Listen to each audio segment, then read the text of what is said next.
Jadi bahasan kita pada hari ini adalah algoritma dan flowchart.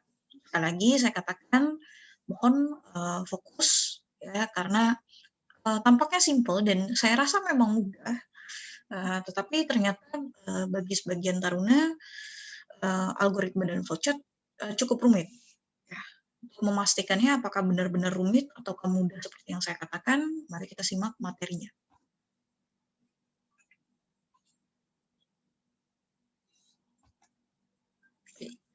Saya jelaskan dulu terhadap tujuan pembelajaran kita pada hari ini. Yang pertama, saya mengharapkan para taruna dan taruni mengerti tentang apa sih itu algoritma, kemudian bagaimana cara membuat algoritma dari suatu permasalahan. Dan selanjutnya, kalian juga saya harapkan mampu mengetahui sebenarnya flowchart itu seperti apa, ya, kegunaannya apa, dan yang pasti kalian bisa membuat flowchart dari suatu permasalahan berdasarkan algoritma yang dibuat. Nah, pada pertemuan sebelumnya atau materi pertama kemarin mungkin sudah pernah saya singgung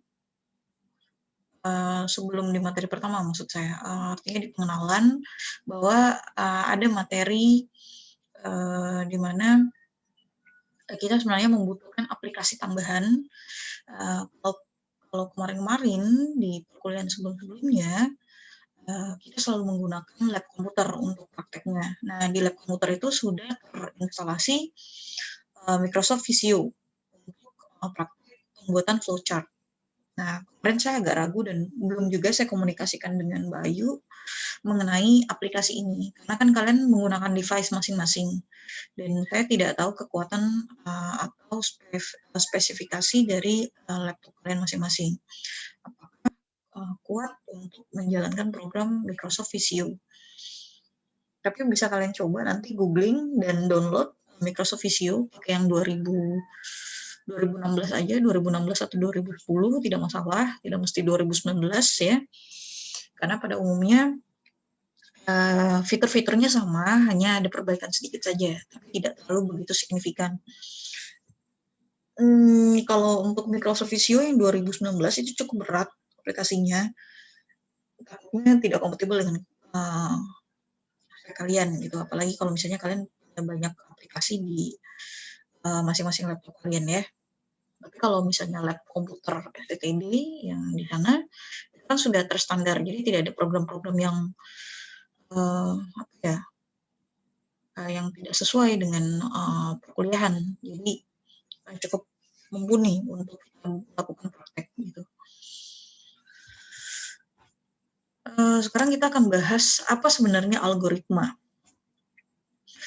Kalau secara definisi, algoritma adalah urutan langkah-langkah logis mengenai penyelesaian masalah yang disusun secara sistematis dan logis. Ya, bentuknya itu adalah kalimat.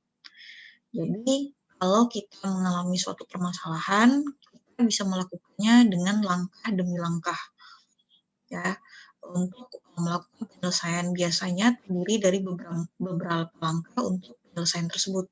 Jadi tidak bisa hanya 1, 2 selesai, 1, 2, 3 selesai, tidak. Biasanya ada beberapa langkah, lebih dari 3 lah ya, lebih dari 3 untuk penyelesaian. Bentuknya dalam kalimat ya.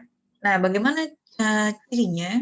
Jadi langkah-langkah dalam algoritma untuk menyelesaikan suatu permasalahan itu harus ditentukan apakah langkah tersebut itu bernilai benar atau salah.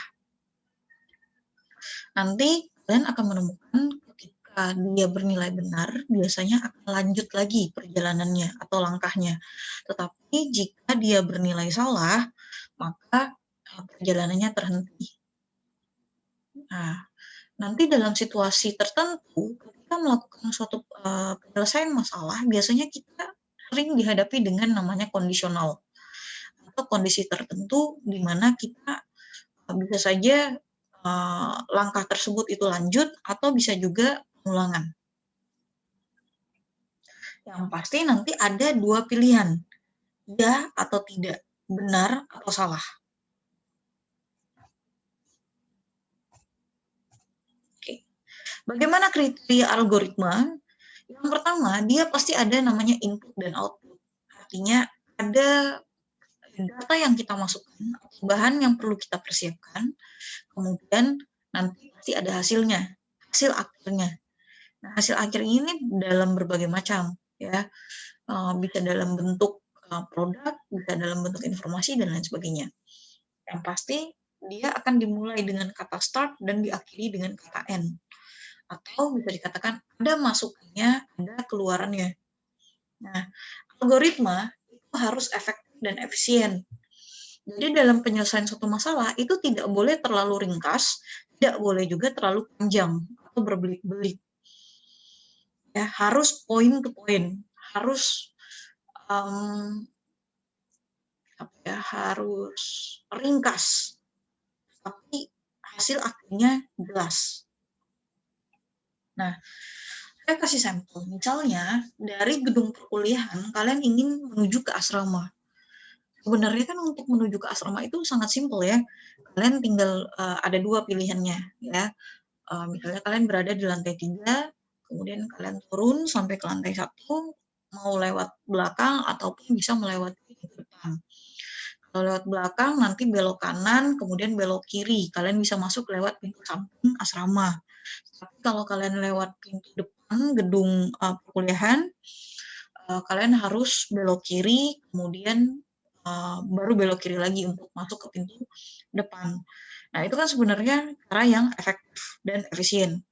Tapi mungkin ada tipikal orang yang ketika dia harus memproses sesuatu, dia itu rumit. Misalnya begini, untuk perpindahan, artinya mau dari gedung perkuliahan ke asrama, dia lewat pintu depan, tetapi dia harus muter dulu ke gerbang depan melewati lapangan gitu ya, lapangan kemudian sampai pada ke masjid, sampai dari masjid kalian lewatin pintu depan utama rektorat, ya rektorat, baru kalian menuju asrama.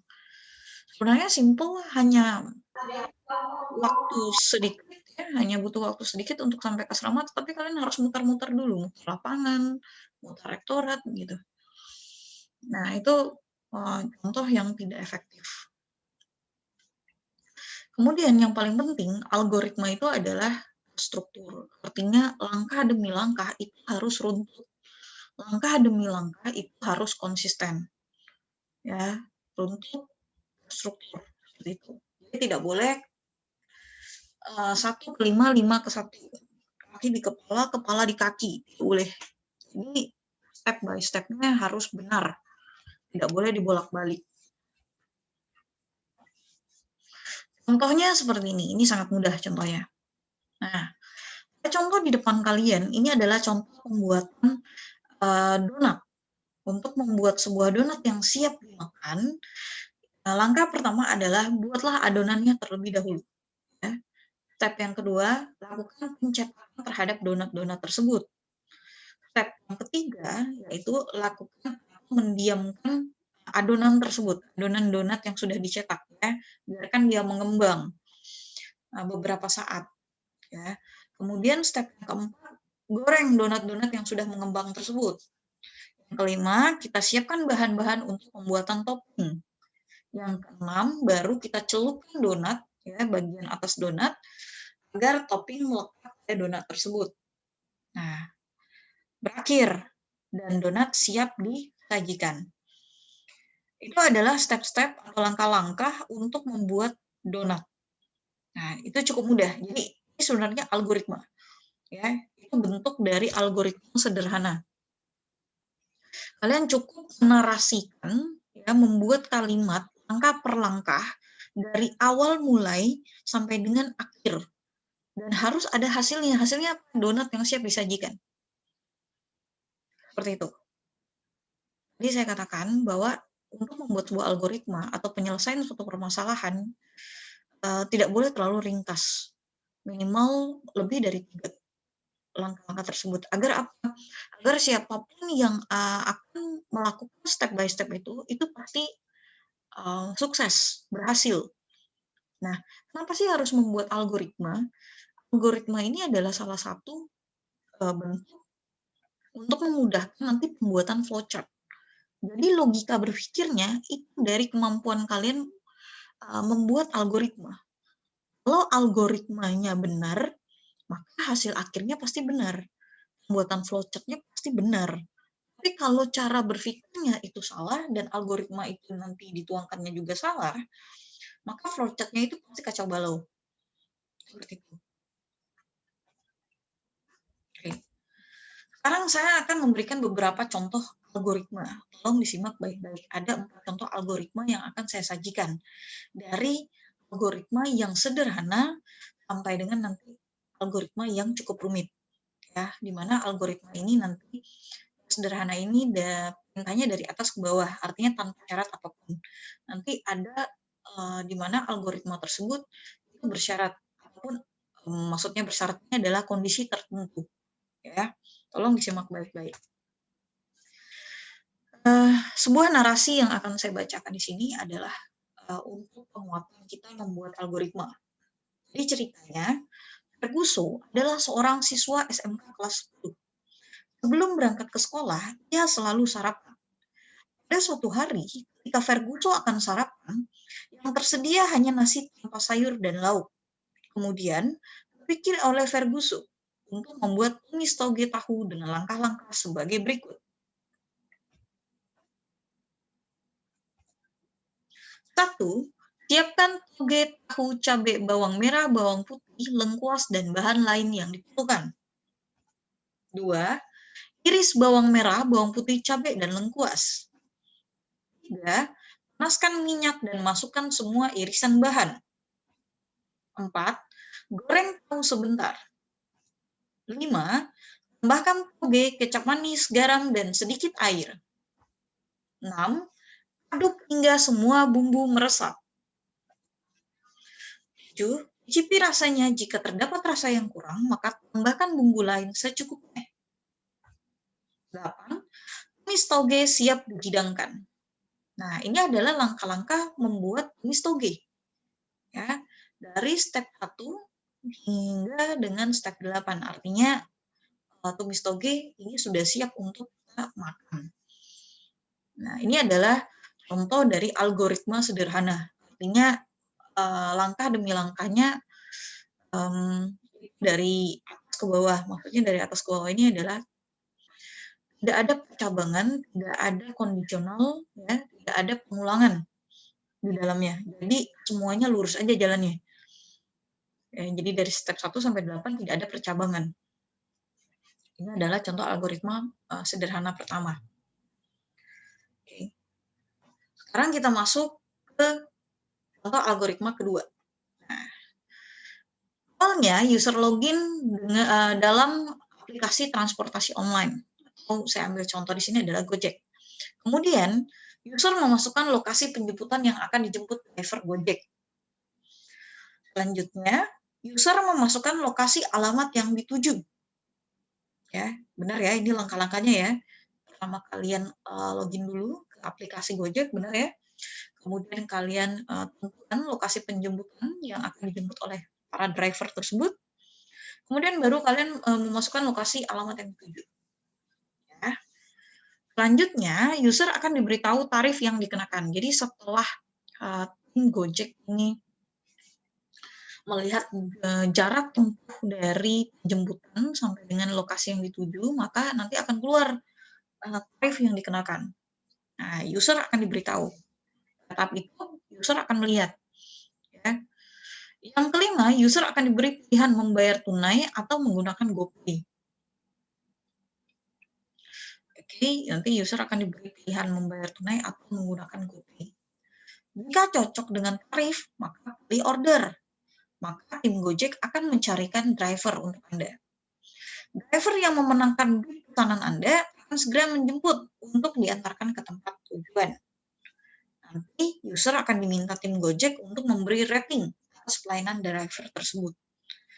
Jadi untuk contoh algoritma kedua, ini juga langkah-langkah dalam pemesanan ojek online, ya, dari tahap awal hingga pada kalian sudah sampai di tempat tujuan. Seperti itu. Ini masih contoh algoritma sederhana. Sekarang kita masuk ke dalam algoritma yang ketiga. Mengirim surat kepada teman. Nah, langkah pertama adalah tulis surat pada secari kertas. Yang kedua, ambil sampul surat. Yang ketiga, masukkan surat ke dalam sampul. Keempat, tutup sampul surat menggunakan peka. Nah, di sini sudah mulai ada kondisional. Oke.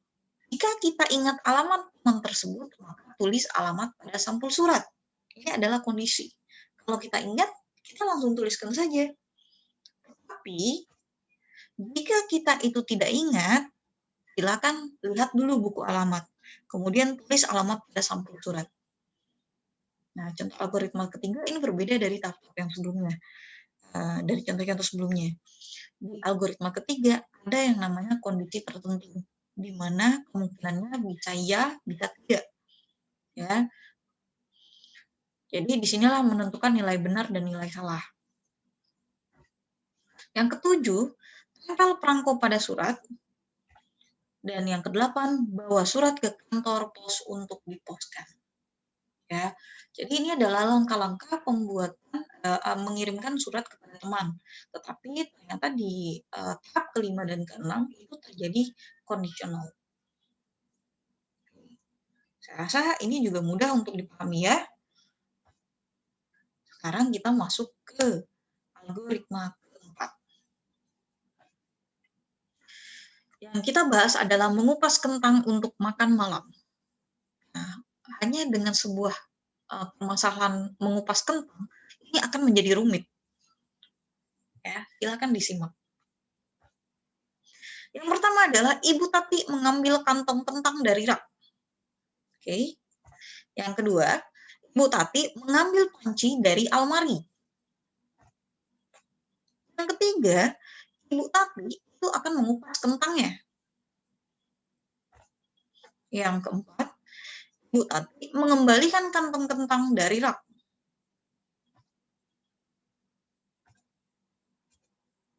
Oke.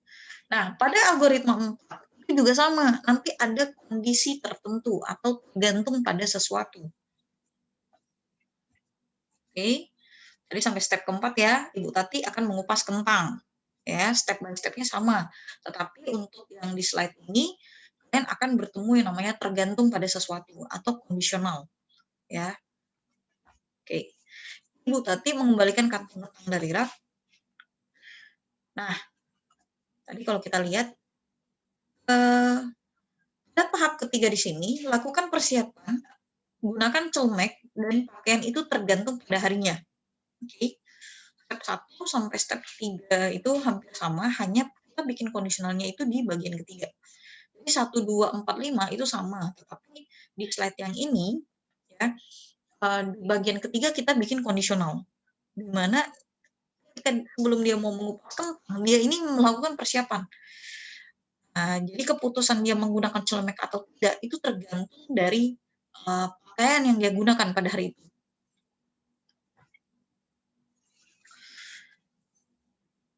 Bu Tati melihat bahwa bajunya tidak berwarna muda, karena itu ia tidak memakai celemek.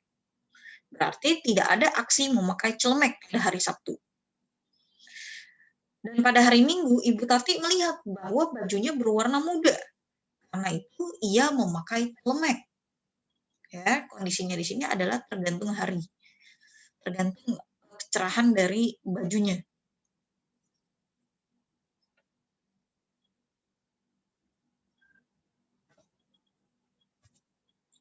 Oleh sebab itu, ambil kantung kentang dari rak, ambil panci dari almari, kemudian ada kondisi tergantung pada step yang ketiga, warna baju. Ya. Kalau dia berwarna muda, dia pakai celemek. Kalau tidak berwarna muda, maka tidak pakai celemek. Kupas kentang dan kembalikan kantong kentang rak. Oke, sampai di sini pahami dengan baik ada kondisi tertentu. Nah, sekarang saya kasih lagi kondisi. Nah, ternyata Ibu Tati ini mendapat pesanan, di mana kentang yang harus dikupas itu harus berjumlah 500 buah. Nanti ada kondisi tertentu lagi, di mana jumlah kentang yang dikupas ini sudah mencukupi atau belum cukup. Kalau dia sudah mencukupi, berarti sudah selesai. Kalau belum mencukupi, berarti kita harus, Ibu Tati harus mengupas kentang lagi.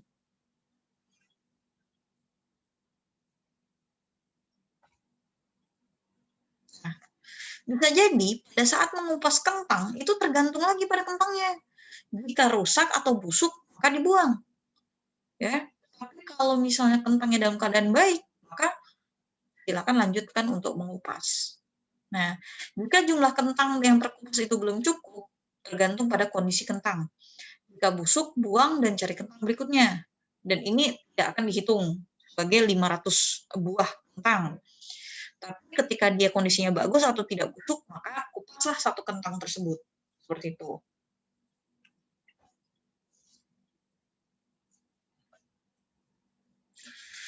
Oke, saya rasa kondisi algoritma tadi mungkin agak rumit bagi kalian, ya, tapi tergantung lagi dengan cara berpikir atau logikanya. Jadi kunci dari algoritma adalah cara pemikiran yang logis dari langkah ke langkahnya. Oke, sekarang kita masuk ke dalam pembahasan flowchart.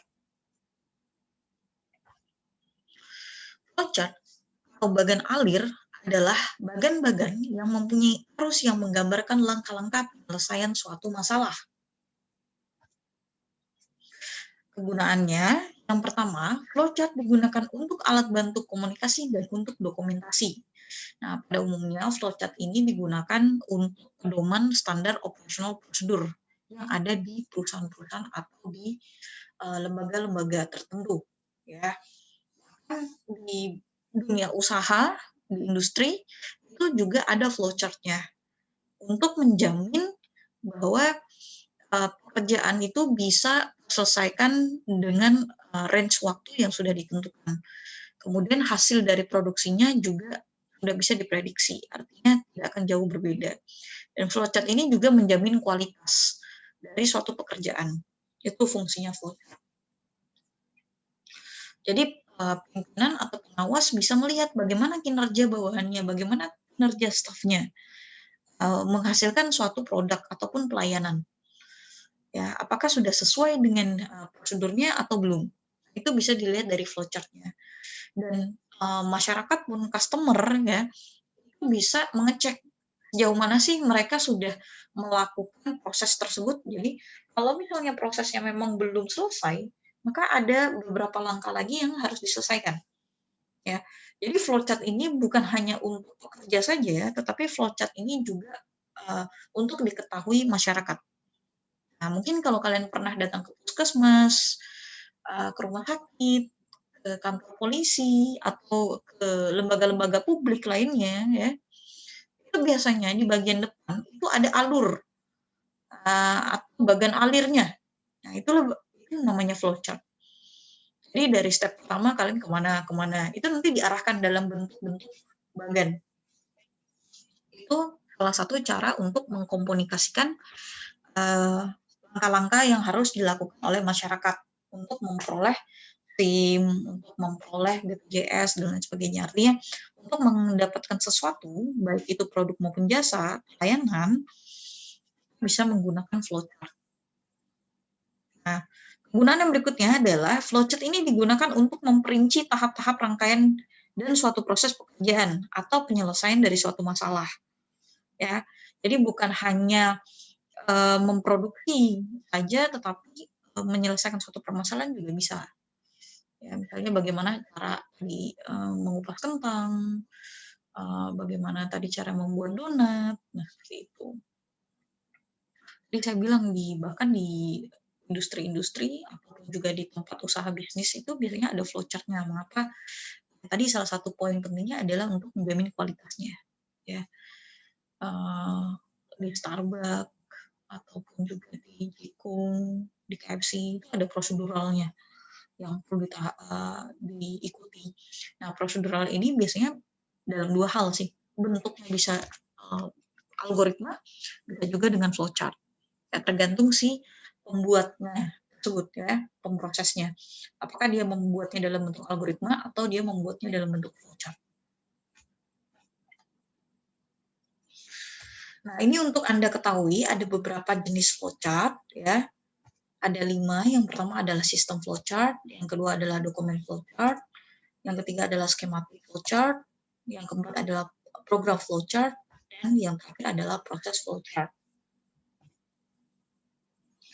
Sistem flowchart adalah bagan yang menunjukkan arus pekerjaan atau urutan proses secara keseluruhan dari sistem. Ini yang paling banyak digunakan oleh kebanyakan perusahaan ya, bagaimana untuk mengerjakan atau menghasilkan suatu proses. Dia menggunakan sistem flowchart. Kemudian ada yang namanya dokumen flowchart, merupakan bagan alir yang menunjukkan arus dari laporan dan formulir termasuk juga tembusan-tembusannya. Ini biasanya untuk lembaga-lembaga yang bergerak di bidang lebih cenderung ke administrasi dan pengarsipan. Kemudian ada schematic flowchart, merupakan bagan alir yang menggambarkan prosedur di dalam sistem. Ini juga berguna bagi unit-unit yang memang bagiannya produksi atau bagian-bagiannya memang membutuhkan instruksi untuk menghasilkan sesuatu. Ada juga program flowchart, merupakan bagan alir yang secara rinci menggambarkan langkah-langkah dari proses program. Biasanya ini digunakan oleh programmer untuk menghasilkan program yang sudah mereka rencanakan. Yang terakhir adalah proses flowchart, merupakan bagan alir yang berguna bagi analis sistem untuk menggambarkan proses dalam suatu prosedur. Oke. Ini adalah beberapa simbol flowchart ya, yang biasa dipakai sebagai alat bantu menggambarkan proses di dalam program. Nah, pada umumnya pembuatan flowchart itu bisa sih sebenarnya manual. Jadi kalian menggunakan Microsoft Word itu bisa. Hanya saja pembuatannya tadi secara manual. Jadi ambil dari bagian draft ya. Seperti itu.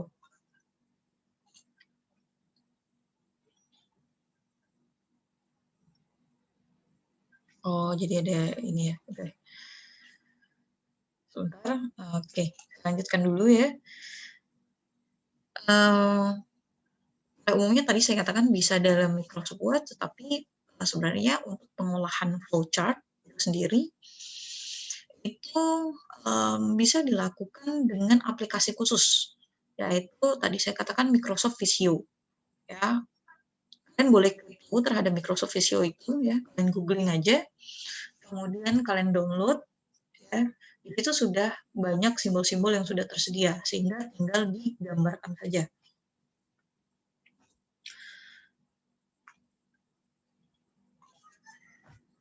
Nah, ini adalah basic flowchart set yang bisa kalian gunakan. Jadi masing-masing dari bentuk flowchart ini, ya, bentuk bagan-bagan ini sebenarnya punya fungsi. Nah, di dalam materi ini saya sudah menjelaskan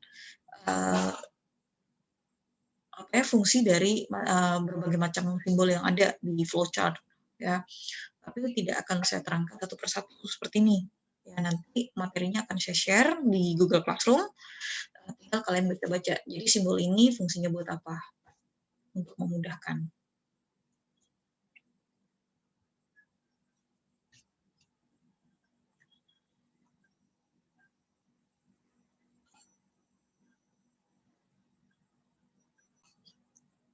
Oke, saya lanjutkan.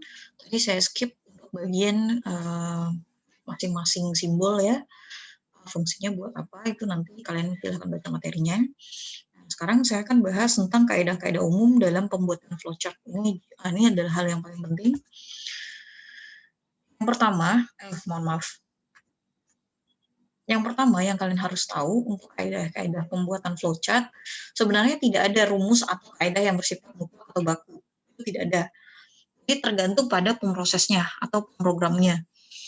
Jadi walaupun satu bidang yang sama, satu unit yang sama, misalnya sama-sama Kementerian Perhubungan, tapi beda misalnya cabangnya ya, satu ada di wilayah Kalimantan, satu di Sumatera, satu di Sulawesi. Kalau misalnya itu tidak dibuat oleh pusat, diturunkan kepada anak cabang, maka tidak akan sama. Apalagi kalau misalnya dalam pembuatan flowchart ini sudah diberikan kepada masing-masing cabang, sehingga nanti ada selisih sedikit lah, ya, 1-2 langkah biasanya, atau bisa juga sama. Hanya seringkali untuk pembuatan algoritma atau flowchart ya kembali lagi tergantung pada pemrogramnya, bagaimana dia menarasikan, bagaimana dia membuat logikanya.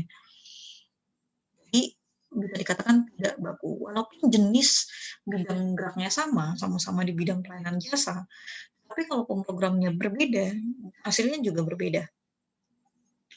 Jadi tidak ada kebakuan atau tidak ada kemutlakan untuk pembuatan flowchart.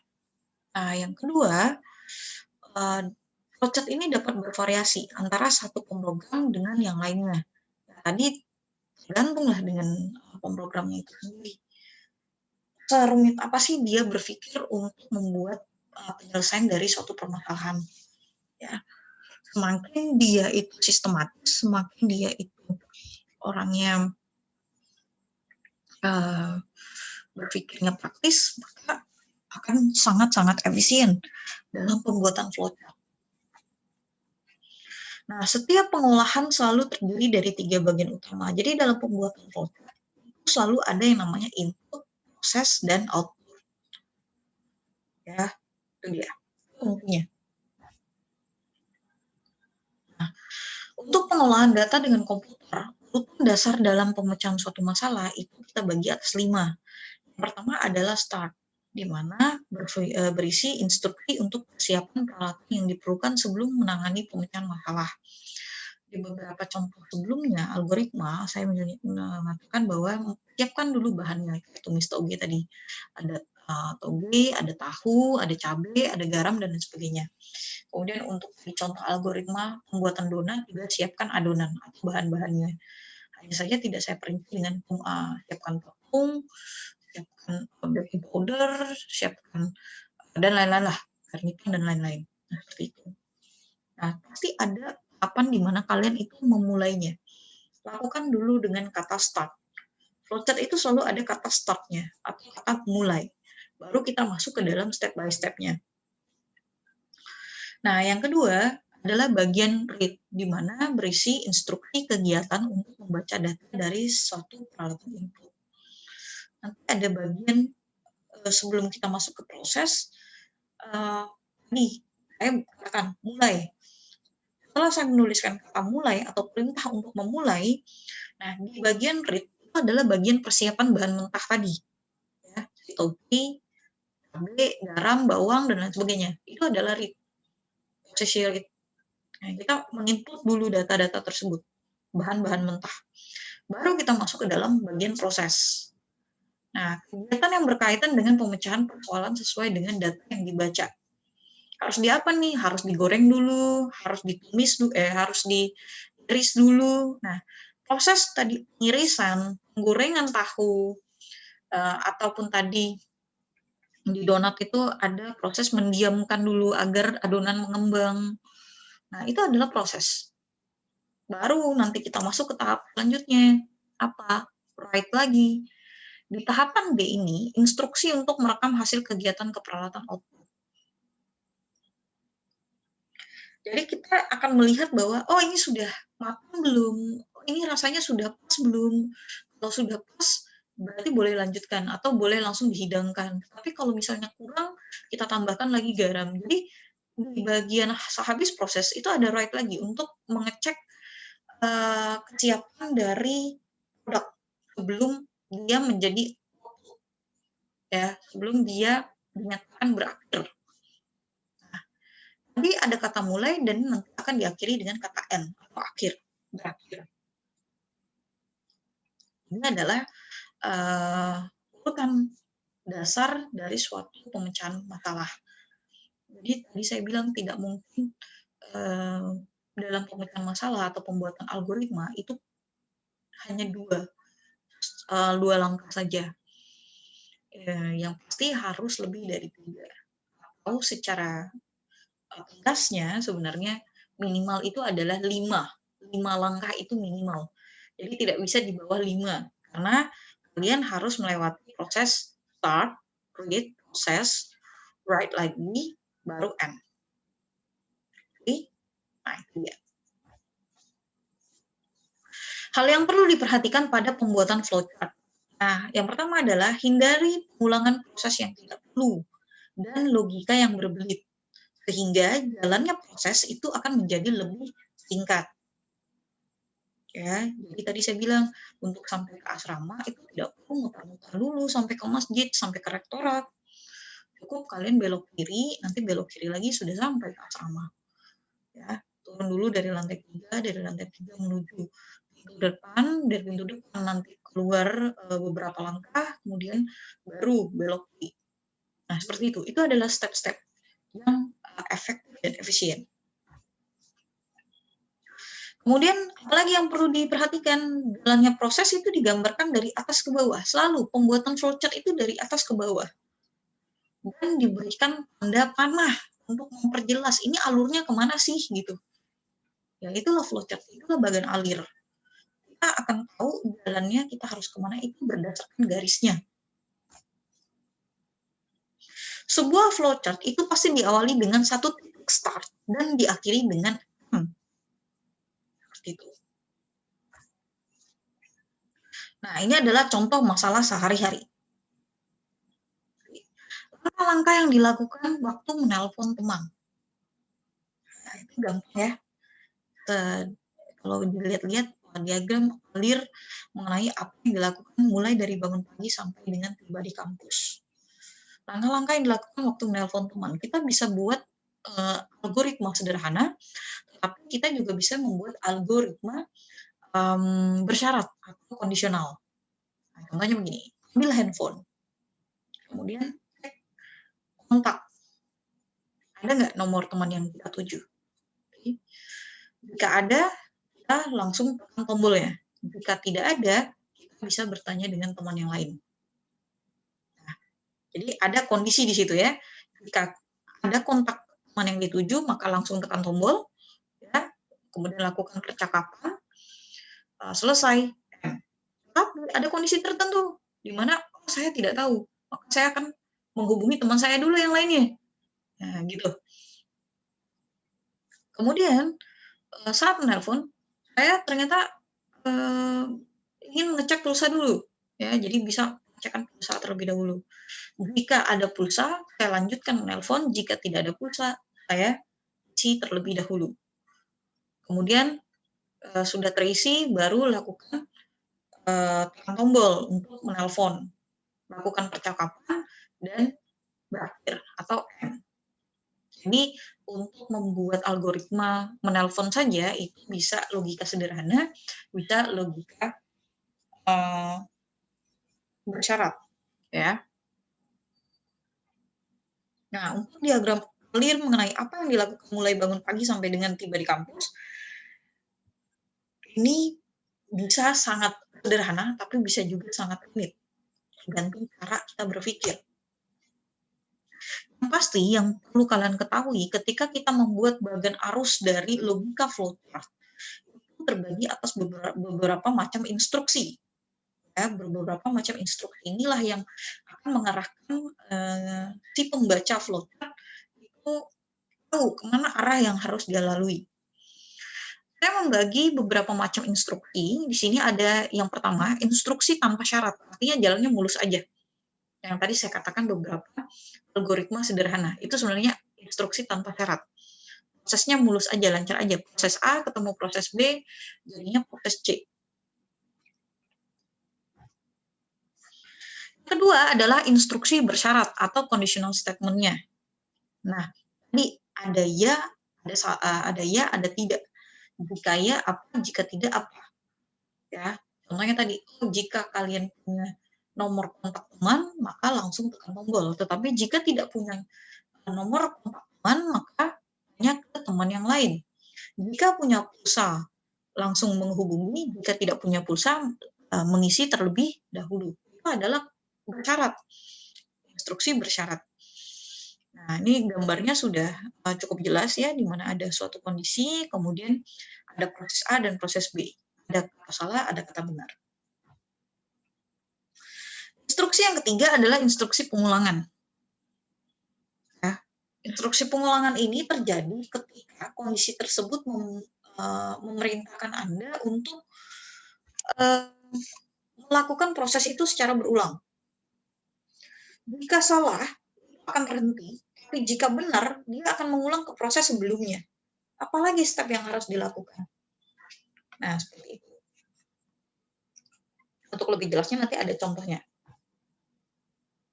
Sekarang kita masuk dalam pembuatan flowchart. Ya.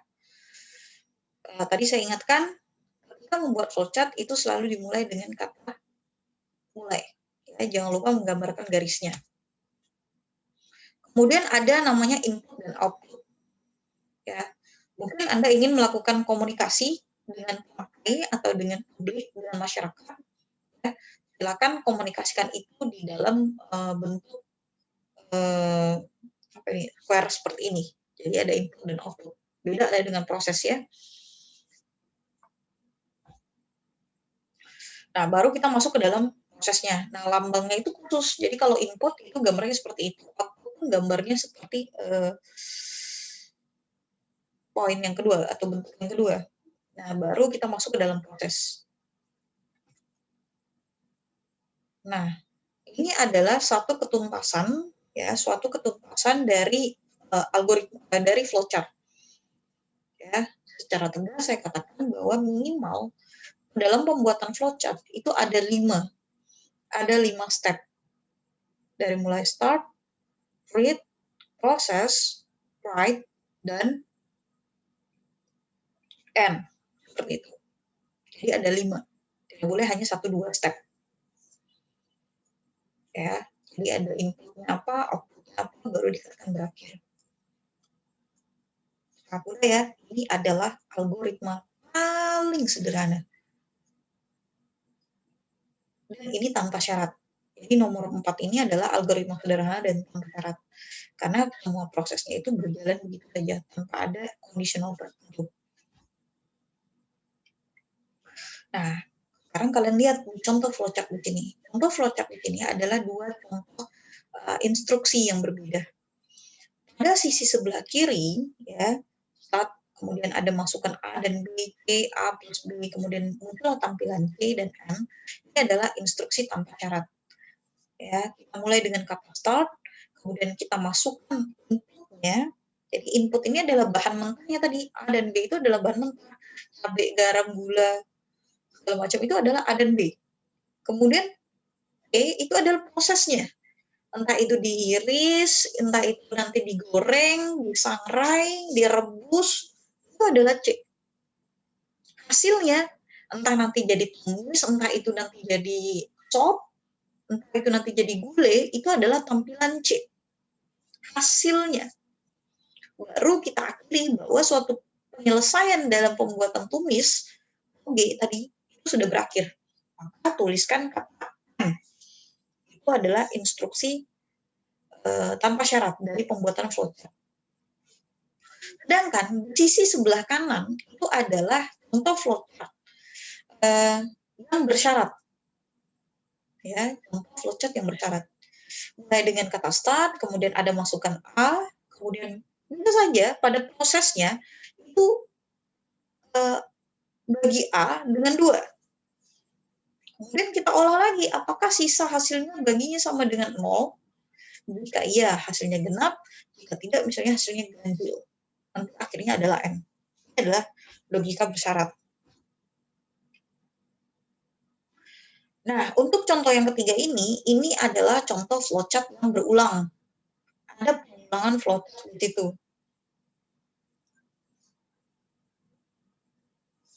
Sederhana aja. Untuk membuat sebuah roti, ternyata ada proses flowchart yang berulang. Nah,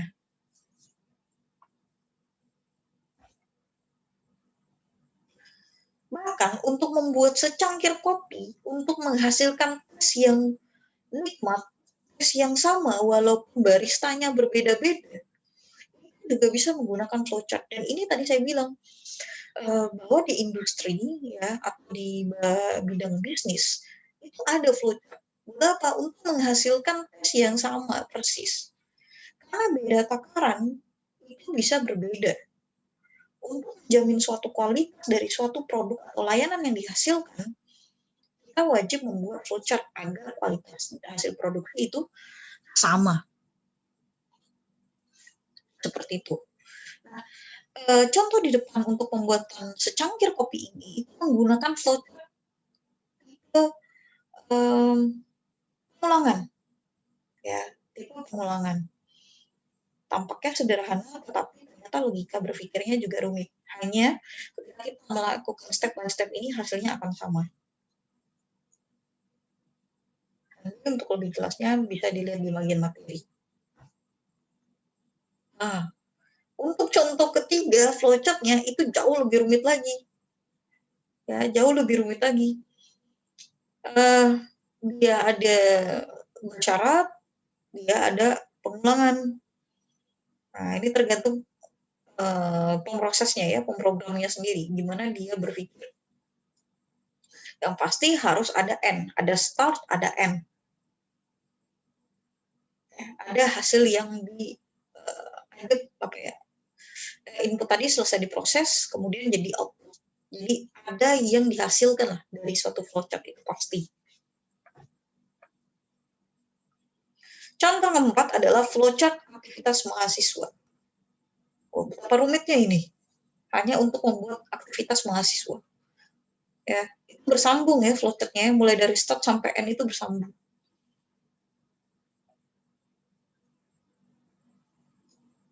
Oke. Nah, ini adalah tugas buat Anda. Saya ralat tidak jadi tugas kelompok, tetapi jadinya tugas individu. Ya. Silakan Anda kerjakan ini sebagai tugas individu. Ya. Bagaimana membuat algoritma membeli tiket pesawat. Bagaimana algoritma membuat SIM. Buatlah algoritma dan flowchart menjadi taruna atau taruni STTD. Buatlah algoritma dan flowchart naik KRL. Tidak perlu dikerjakan semua, kalian pilih aja salah dua ya, salah dua dari 4 poin ini. Mungkin ada yang tidak pernah, kalau naik pesawat pasti udah pernah ya, kalian dari Jakarta ke Pontianak ya, ke Kalimantan itu pasti naik pesawat. Jadi pasti pernah, tapi mungkin ada yang tidak pernah naik KRL gitu ya, atau mungkin ada taruna-taruni yang tidak punya SIM mungkin ya, tetapi pasti nomor 1, nomor 3 ini kalian udah pernah. Nggak mungkin enggak. Jadi silakan pilih 2 di antara 4 ini. Ya, silakan pilih 2 di antara 4 ini dan ini dikerjakan secara individu. Oke. Silakan dipilih saja, dibuat di kertas kerja, nanti dikumpulkannya di Google Classroom. Nanti saya akan bikin pengumumannya. Ini dikumpulkannya nanti minggu depan. Ya. Oke, mungkin itu saja yang bisa saya jelaskan pada pertemuan algoritma dan flowchart. Mudah-mudahan bisa dipahami.